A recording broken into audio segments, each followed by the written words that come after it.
Assalamualaikum warahmatullahi wabarakatuh. Alhamdulillahilladzi arsala rasulahu bil huda wa dinil haq liyudhhirahu 'ala kullihi wa kafa billahi shahida.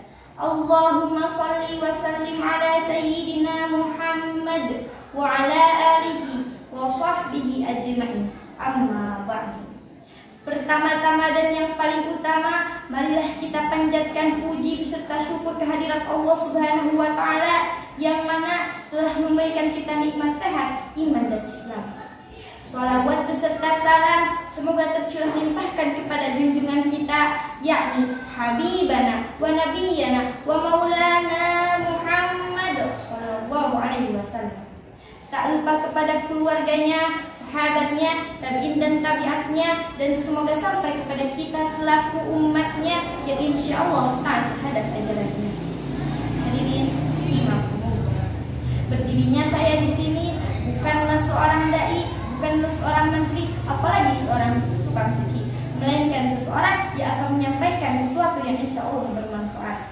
Sesuatu itu adalah cara agar tobat kita diterima oleh Allah Subhanahu wa Ta'ala. Sebagai manusia, kita tidak akan pernah terlepas dari yang namanya dosa, baik dosa yang dilakukan secara sadar ataupun tidak. Jadi, jika kita ingin terlepas dari yang namanya dosa, hendaknya kita bertaubat. Sebagaimana firman Allah dalam surat At-Tahrim ayat 8 yang berbunyi, A'udzu billahi minasyaitonir rajim. Bismillahirrahmanirrahim. Ya ayyuhalladzina amanu tubu ilallahi taubatan nasuha. Yang artinya, wahai orang-orang yang beriman, bertobatlah kepada Allah dengan tobat yang semurni-murninya. Hadirin rahimakumullah.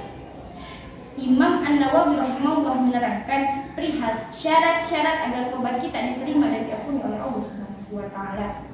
Ada 3 syarat yang harus dipenuhi jika dosa hanya berhubungan dengan dosa seorang hamba kepada Allah Subhanahu wa Ta'ala.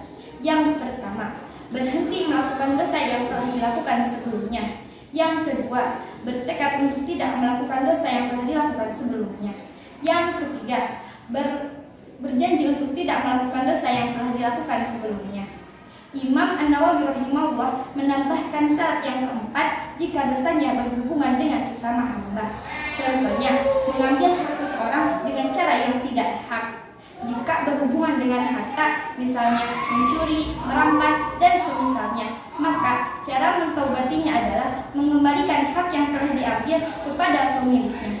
Dan jika berhubungan dengan kehormatan seseorang, maka cara mentaubatinya adalah dengan meminta kerelaan dan maaf darinya.